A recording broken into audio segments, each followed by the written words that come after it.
the sun is actually shining through every single hole that you can find on the window, and it feels kind of nice, but it does sometimes get straight into my eye. Anyway, hello everybody, how's it going? It's Jiva and welcome back for a new reading vlog.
Hello everybody, so again welcome to this new video, and I'm actually really excited to be making this one because this idea has turned into a bit of a passion project over the past couple of months. And that's because today we're going to be filming a sort of romanticized November days through a cottagecore lens. So this video is actually going to be my attempt at trying to capture the cottagecore aesthetic of just going through November and enjoying everything that November has to offer. Hopefully I do a decent job of actually trying to capture it, but the main focus is genuinely just to enjoy these short and sort of cold November days by just noticing the little things. So yes, I was a bit worried about doing this in November because initially my association with cottagecore was always spring. I always thought cottagecore was all about like flowers and gardens and just having picnics under the sunshine and that kind of thing. But after deciding to make this video, I actually did a bit of a deep delve into what exactly cottagecore is. I went on Pinterest, since Pinterest is the place to look up anything to do with aesthetics, and I realized cottagecore is just so much more. It's more of an intention than really an aesthetic. It's all about noticing and appreciating the little things in life, especially life in the countryside. And as somebody who does live in the countryside, making this video has actually opened up my eyes to a lot of beautiful things that I'm actually surrounded with daily, and I don't think I appreciate it enough prior to really focusing on them and noticing that they are there. So I really wanted to share some of those things with you while also do a little bit of reading. So obviously I could make a video without talking about some books, and I really wanted to tell you first about some of the books that I read recently. I think most of these were like books that I've read in the past couple of months that had sort of either a very pronounced or very subtle cottagecore vibes. So I have here a couple of books that I have read already, and I have a couple of books that I'm currently reading.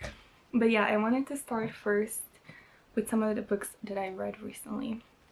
So I want to start with a book called Lore of the Wilde. This is by Analeigh Sbrana. So this is essentially a romantic story where we follow the main character. She's called Lore, and she lives among other humans in this very small town that has been secluded from the rest of the world by patrolling fairies. So there's like a barrier surrounding their small little town, and no human is allowed to venture outside of this barrier. Occasionally some fairies will come into their town only to like ridicule humans and make fun of them and attack them and bully them. And that's no different on a day when a human comes to visit a shop where Lore works, and he realizes that she has some knowledge or skill that can actually be useful to the fairies. So he decides that he's going to employ her. So he brings her outside of this town and into a magical library, and tasks Lore with actually translating and organizing the library and informing the Fae of what the books say. Unfortunately, the Fae can't enter the library, and Lore definitely takes this advantage and starts learning more about magic because she is also ambitious. She wants to save her fellow humans in her town, and she thinks she can do so by actually learning more about Fae powers and how they can be used against them so that humans can finally be free from their tyranny. There's a lot of things that are unlocked in that library and that take the story so much farther than just the library. There's a specific scene in this book that I thought was just very beautiful. It's probably my favorite scene from the entire book, and it's all about Lore going into the forest, and she finds this clearing that's filled with moss and mushrooms and trees and all kinds of other things. And Lore can actually see the magic in the forest, like literal particles of magic that are lighting up that clearing in the forest. And it just seemed like such a beautiful scene, and it actually inspired me to go out into the forest on a gloomy day and actually look for some treasures in the forest myself. One of my main objectives I was hoping to find was some mushrooms. So we have some mushrooms here on the book, on the back cover, and I really just wanted to look at some mushrooms and hopefully take some aesthetic videos of the mushrooms together with this book.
Okay everybody, so the next book I want to talk about actually has a bit stronger cottagecore vibes than Lore of the Wilds, and that book is The Fairy Bargains of Prospect Hill, and this is by Rowenna Miller.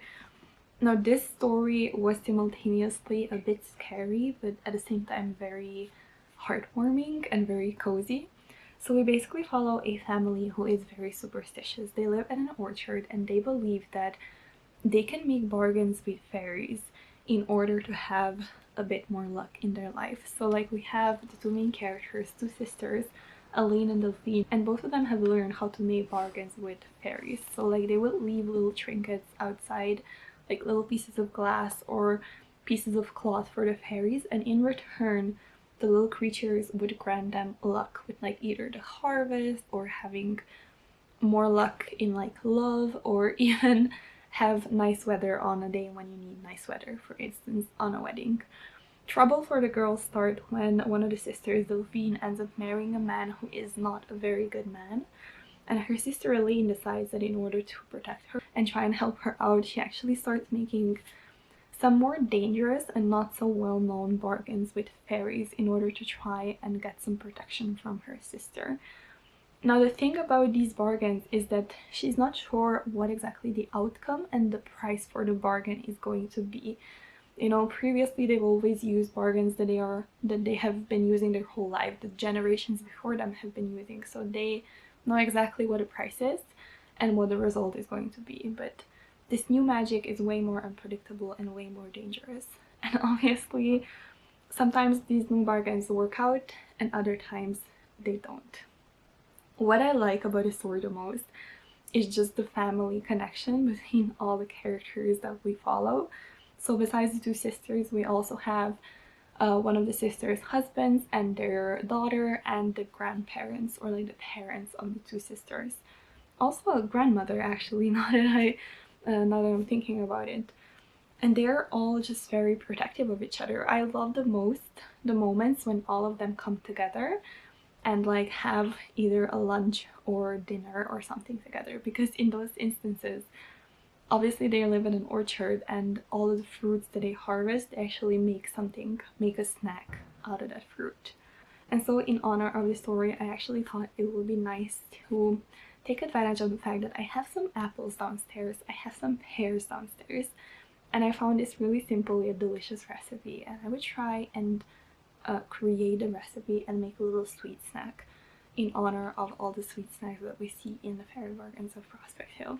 Honestly, baking and making something sweet is my favorite way to balance out the cold and short days in November. Okay everybody, next up I have a couple of very exciting books I would like to tell you about. I'm pretty sure they are both so popular that you already know about them, but I have just started reading them, so these next couple of books are actually two that I'm currently reading. And so far I'm just absolutely in love with both just the storytelling, the story itself, the characters, but especially with the strong cottagecore vibes. So I first want to tell you about The Spell Shop by Beth Durst. I feel like this is one of the most talked about releases that has come out in 2024, at least among the like cozy fantasy enjoyers. I feel like this is one of the most popular ones, and I completely understand the reason, because even though I'm not far into the story, I have only read 78 pages so far. I am already absolutely in love with first off the setting. I absolutely adore this island that the main character returns to. So the story is actually all about Kayla. She's worked as a librarian in a library in the capital city, where her job was to keep safe the spell books that they kept hidden in those libraries. But that is until some revolutionaries decide to attack the capital and burn out the library. So Kayla actually barely escapes with her life intact, but on the way she actually manages to save some of those spell books. She decides that the best way to keep them safe is to hide them and actually take them back with her to her home island where her parents used to live before moving to the capital. So she comes to the island, moves back into the house where her parents used to live, which is pretty much this cottage that we actually see on the cover. And I just freaking love the way we see the main character trying to fix up this small cottage that she moves into. She starts working on a garden so she has something to eat, you know, because her finances are slowly dwindling trying to buy the food for herself and her best friend. There's also all kinds of other things that go into it. I'm especially excited because the synopsis says she's gonna start making jam, and I can't wait to actually see her making jam and introducing these people on the island to jam for the first time. I think that's gonna be a really cool thing to read about. And yeah, that's pretty much what I know about the story so far. I also saw in the synopsis it's mentioned that Kayla is actually gonna start selling the spells from the spell books that she's saved, and she opens up the her very first secret spell shop. So yes, I just adore the story so far. I especially enjoy the other character that we follow, which is Kayla's best friend, a talking spider plant named Kaz. It's such a cute little duo, and Kayla so far has been pretty guarded against other people, but a couple have already managed to sort of wriggle their way under her skin, and I just love her interactions with other humans because Kayla is actually a pretty socially awkward person, and it's just so heartwarming to see when she has interactions with other people. So yes, this book, I am very much enjoying it so far. Again, this is like one of my favorite books that I'm reading this year. It's been very beautiful so far. I love the writing style. I am very much interested to check out the author's other books. I've seen on her Goodreads page that she's written quite a lot of middle grade stories, and I'm hoping I might find some in her collection that would be perfect for this winter.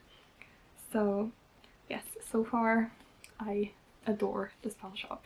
The other book I'm currently reading, I've actually just started yesterday and I'm already loving it despite being only like 50 pages into it, I want to say 44. And that book is Emily Wilde's Map of the Otherlands. I feel like this book, along with the first in the series, Emily Wilde's Encyclopedia of Fairies, are some of the most well-known, or at least some of the most talked about cottagecore books that have come out recently.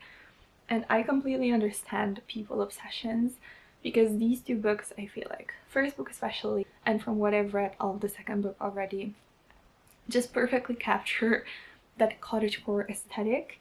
So in book one, we actually follow Emily Wilde. She goes on an expedition up north. She's working on an encyclopedia of fairies, and her goal is to learn as much as she can about the fairies that live in more snowy terrains. So she comes there into this small town. She's offered a small cottage to live in, you know, a place to stay while she's studying fairies. Much to her annoyance, she ends up being followed up north by one of her colleagues, a guy called the Wendell Bumblebee. They aren't on the best of terms, they're sort of academic rivals, but she still gladly accepts his help in trying to learn more about these fairies. So we follow their adventures up north, and I just absolutely first adore the cold, sort of snowy atmosphere that the author creates, but at the same time there was something so charming about this small cottage that Emily and Wendell end up staying in, especially after Wendell comes along and makes it into this cozy perfection. He is really good at making a house into a cozy little home. It's sort of like one of his gifts, if you will. And I felt like that was one of the most charming stories. I loved it whenever they were just staying in the cottage, making a fire and just, you know, enjoying each other's company. Not that it happens often, but there were a couple of moments in here where it just felt so cozy. So yes, I really enjoyed book one, and I'm also enjoying book two so far. I'm hoping, judging by the cover in here, that this is also going to capture more of the autumnal atmosphere. I'm not sure because in the synopsis it does say that the main character traveled to the Alps. So apparently Emily's research is actually gonna take them to the Austrian Alps, which again could potentially mean another snowy setting. But if it's gonna be autumnal or wintry, I don't even care. I just would like to spend more time with these characters because they genuinely are just the cutest couple of people ever. So yes, hugely enjoying Emily Wilde's Map of the Otherlands. And I'm so excited for book 3, which comes out early next year, I think February. So yes, definitely one of the most exciting releases of 2025 so far. So yes, that is Emily Wilde's Map of the Otherlands.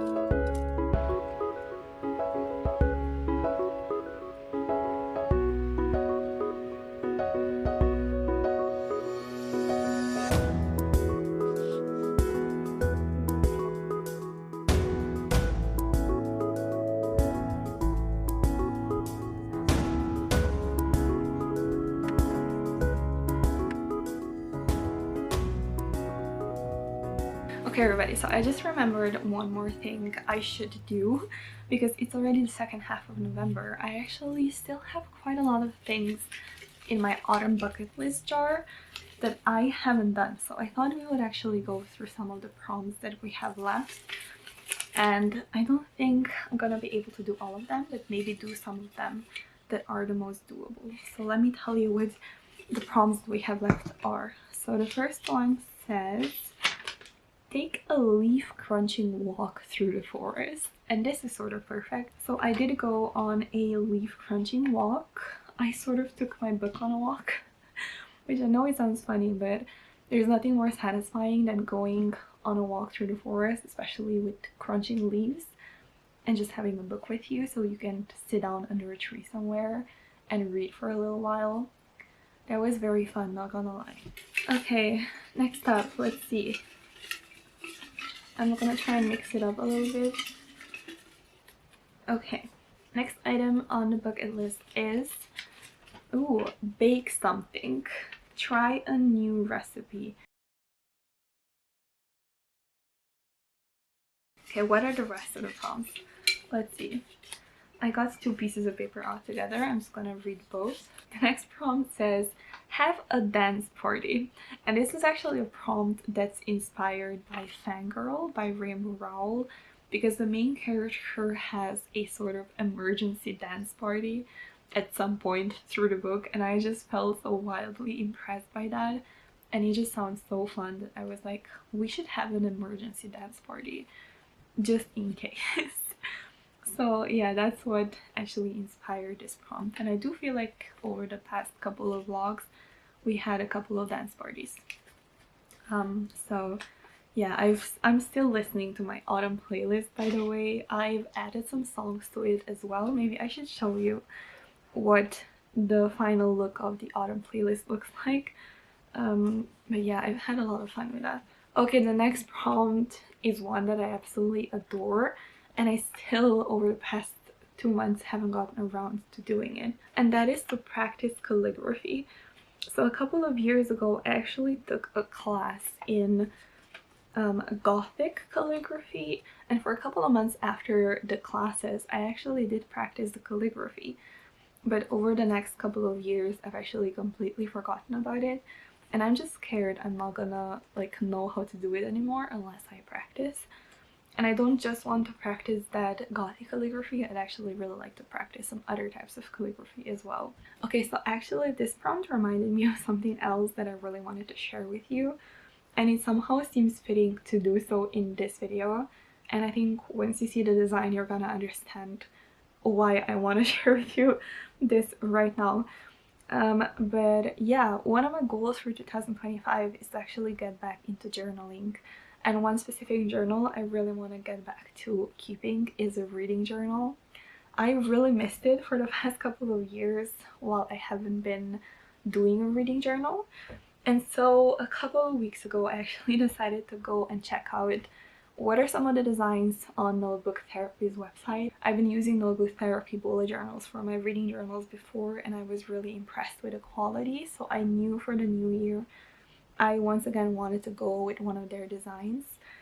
And there I found the most perfect bullet journal that I could possibly ever dream of using as a bullet journal, as a reading journal. And so I just decided to get it. I had to get it.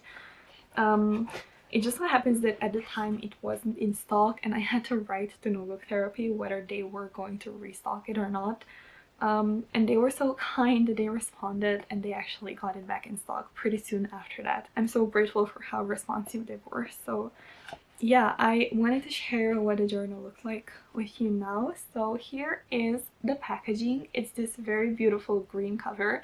I sort of don't want to show you the cover first because it matches the notebook's cover. So yeah, it's this very beautiful forest green with some golden foiling. And let me show you what the notebook looks like inside. So we pop the cover off. And then we have it. Ta-da! Doesn't this just look perfect? Honestly, as soon as I saw this design on their website, I immediately thought of like Emily Wilde, and I could just imagine a character like Emily Wilde writing notes about fairies in this journal, or like there being a spell book with a cover like this in the spell book by Beth Durst. It just looks magical, and it really reminds me of cozy fantasy for some reason.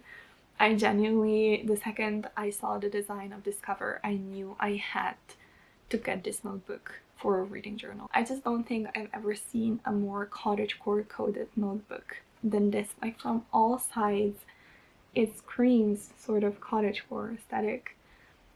And I hope you now understand why I thought it was appropriate to actually share it with you in this video. So yes, I'm so excited. Honestly, having a beautiful notebook like this makes me 100% more excited and more highly anticipating actually doing some journaling in the future. Yeah, so beautiful. I think it's still available on Notebook Therapy's website, plus they're having a sale right now, so if you're interested in getting either this notebook or any other notebooks, I think they're having a Black Friday sale right now, and you can get it for like either 20% or 25% cheaper. So yeah, just throwing it out there. If you're looking for a notebook for a bullet journal, I would highly recommend Notebook Therapy, because honestly the quality of the paper, the pages are so thick. I've never experienced any bleeding with these notebooks or anything. Plus the designs are always gorgeous. And actually, I don't think I mentioned this already, but every notebook comes with a little quote on the very last page of the notebook, and the quote usually matches with the visual aesthetic of the notebook. So for this one, the quote on the back says, "In the hushed embrace of the forest at night, beauty dances in shadows, revealing the magic of nature's nocturnal symphony." That sounds so beautiful. Okay, so back to the bucket list prompts. So the last one we got was practice calligraphy, and I'm actually thinking this one I'm gonna save for next week, because I have one last sort of end of November, start of December video planned that I think this prompt is gonna come in handy. So I'm actually gonna save that one for later, and then I'm gonna check out these last 3 prompts that we have in the jar. Okay, so the next prompt says, do autumn crafts, journaling, or art. Oh, I love this one. I love this one a lot. Again, this one sort of goes with the practice calligraphy one, and these two I'm actually gonna save for next week, because I kind of have like an activity planned for that video that I think both of those prompts are kind of gonna fit for. So last couple of prompts, let's see. Read at the cafe. I don't think I'm gonna do that for this video either, because this is more of a cottagecore, even though I know a very cute cafe that I could go to and read for a while, and their decor does kind of scream cottagecore, and they have lots of sweet treats. Like, they bake their own sweet treats to go with the tea or the coffee or whatever you're drinking. So yes, I'm gonna put this on the maybe pile, and then I'm gonna check out the last prompt in here. So the very last piece of paper says, okay, have a picnic with marshmallows, chestnuts, and a warm drink. Oh, I love this prompt as well. I love chestnuts. I've been a huge lover of chestnuts ever since I was a child. Every single October, me and my family will go outside and we will pick chestnuts and then build a fire outside and actually roast the chestnuts over the fire. We've actually done this a couple of times this October already. I don't remember whether I vlogged it this year. I know I filmed a little bit a couple of years back, but this year I don't think I've ever vlogged it. So yes, but I fully support this idea. Okay everybody, so here's the recipe that we're doing today. This is what they're supposed to be like. Original recipes with apples, but I'm gonna try them with some pears that I have right there. But it looks delicious either way. So let's give it a try.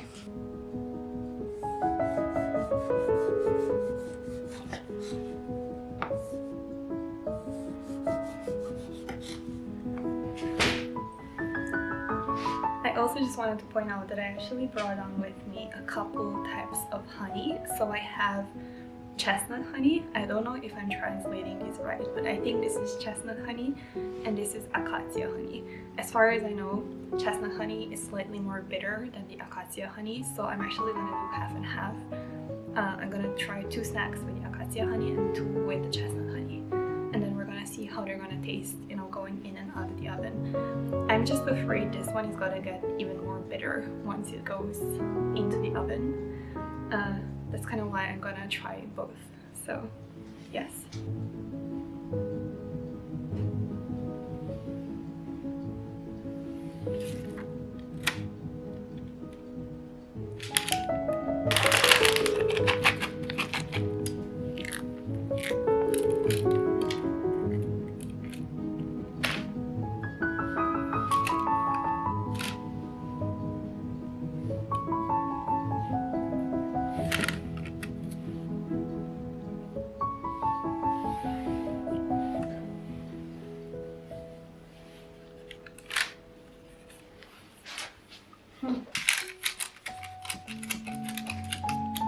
Okay everybody, so I wasn't really gonna show you this, but I guess mistakes are a part of life.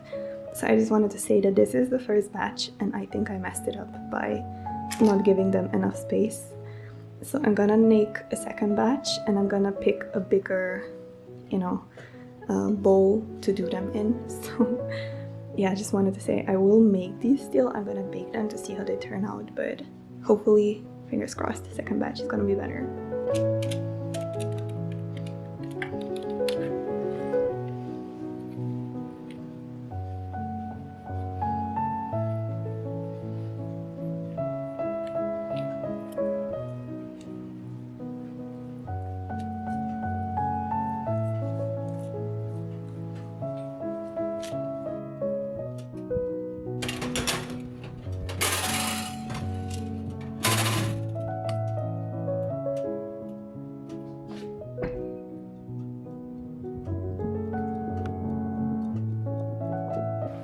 What can you do? Sometimes things don't work out.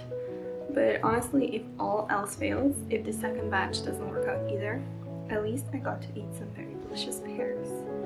These are so sweet, you would think that they are home-picked. They are honestly delicious. So, at least we have that. I still have 1 whole left. Maybe I could try a different recipe. But definitely not today. Today, I'm just gonna enjoy the pear.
Próbuj tam na dolnym krożniku, jaka to tam.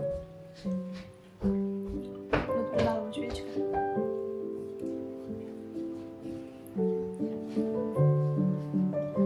Pocz porhetą.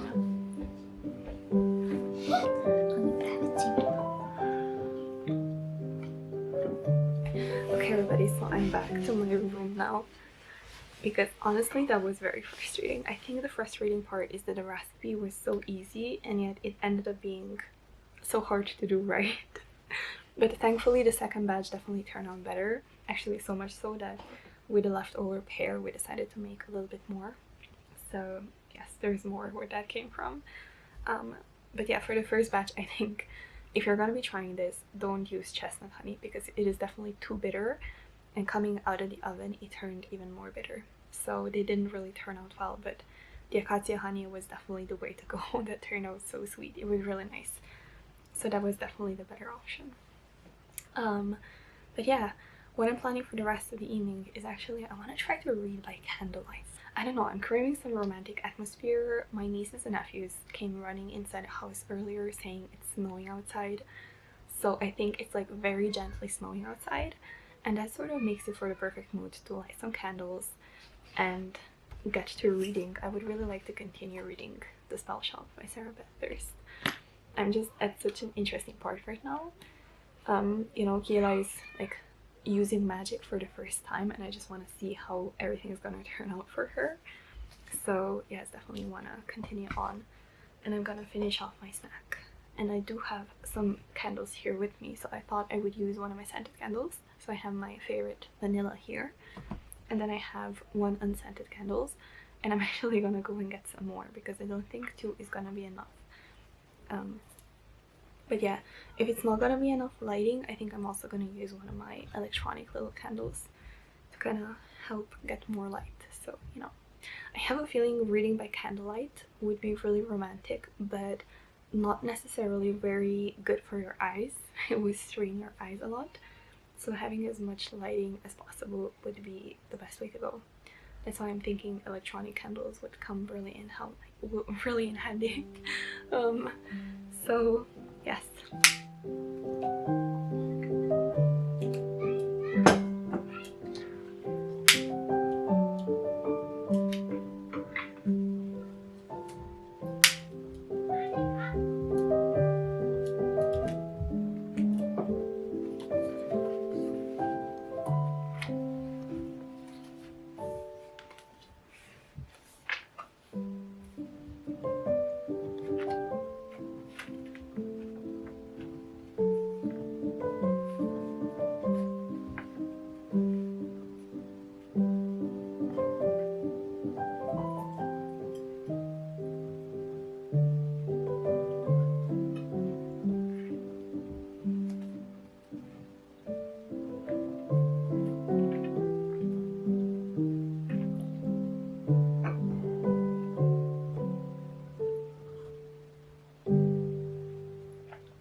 Hello, good morning everybody. So I'm back for a new, or like the last reading update or this reading vlog, and to kind of wrap up everything, because I've just finished editing this vlog up to this point actually, and I kind of have to say, I don't know if anybody else is like gonna notice this or is gonna think this, but I feel like this video didn't really seem to have a very clear direction. It almost feels more of like a visual diary, a visual appreciation of everything that's been going on in November, I guess. More of like just noticing what's in your surroundings and appreciating those details.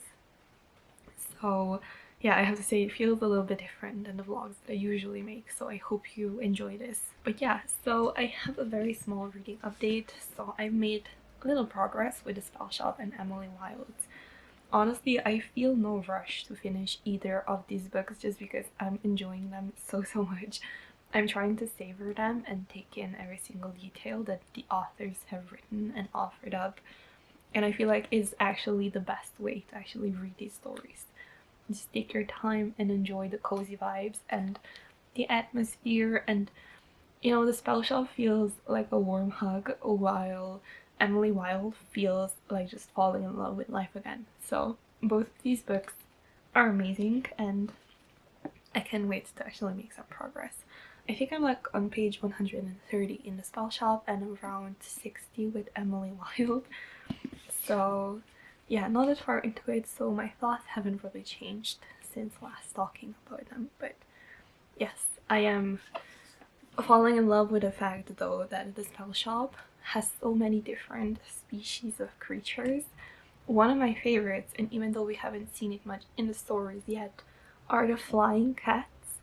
In my book, any story that has and includes flying cats is perfection, so definitely plus points for the spell shop for that little detail. And I hope that Kiela actually ends up adopting a flying cat, unless they're like you know, wild creatures on the island. I don't know whether it's okay to domesticate a wild cat, but for some reason I just really want to see either Kaz or Kiela or somebody interacting with a flying cat. I think that would be adorable. So yes, and I guess that is going to be it for this video. Thank you so much for tuning in and checking out what this is all about. I really appreciate you guys. I think this video was just a great way also to put a little wrap up on autumn, because it is we're slowly transitioning into winter and into the holiday season. So I kind of enjoy just taking these days in November to just fully appreciate some of the last moments of autumn and find the beauty in it. So I had fun, and I hope you had fun watching this video as well. And that's gonna be it for now, so I hope you're having a great day or night wherever you are, and I will see you soon with a new video. So until then, bye bye.